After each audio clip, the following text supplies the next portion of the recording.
یہ طریقہ ہوتا ہے میت کے غسل کا۔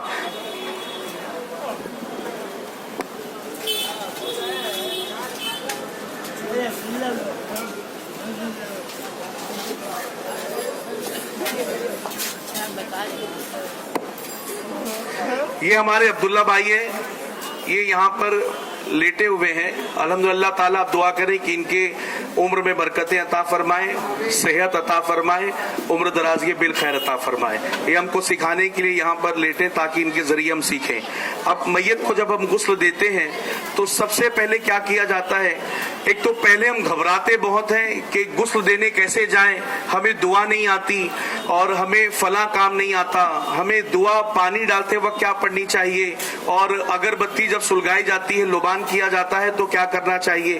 تو یاد رکھیں کہ میت کے غسل میں ایک ہی فرض ہے۔ کتنا فرض ہے؟ کتنا فرض ہے؟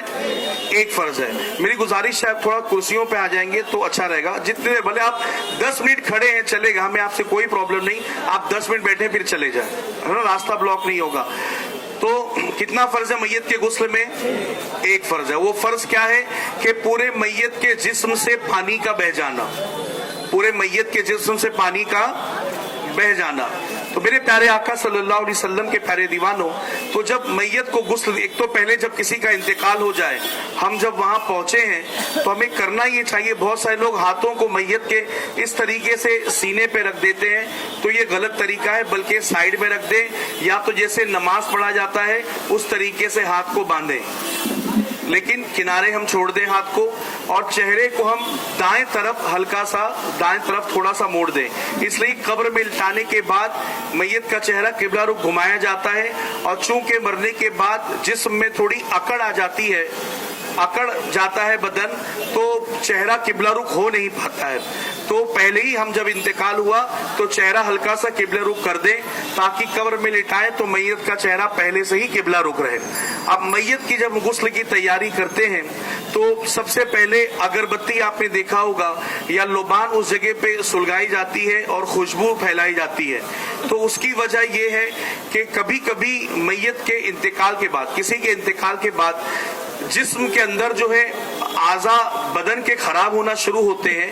اگر کوئی پہلے سے کوئی بیماری میں ملوث ہے تو اس کے جسم سے کبھی پانی بہتا ہے، کبھی اعضاء خراب ہوتے ہیں، تو مہک سی آتی ہے، بدبو سی، تو وہاں پہ ماحول خراب نہ ہو اور کوئی چڑ سی محسوس نہ کرے، اس لیے پہلے سے ہی خوشبو پھیلا دی جاتی ہے تاکہ اس انوائرمنٹ میں، اس ایٹموسفیئر میں ہم آرام سے میت کو غسل دے سکیں۔ اب میت کو غسل دینے کے لیے سب سے پہلے یہ ہوتا ہے کہ جسم پہ جو کپڑے ہیں وہ اتارے جائیں، لیکن چونکہ میت ہے، میت سنتی بھی ہے، میت کو احساس بھی ہوتا ہے، لیکن میت اس پر کچھ جواب نہیں دے پاتی، چونکہ اب وہ مر چکا ہے، بندہ مردار ہو چکا ہے، میت ہو چکا ہے۔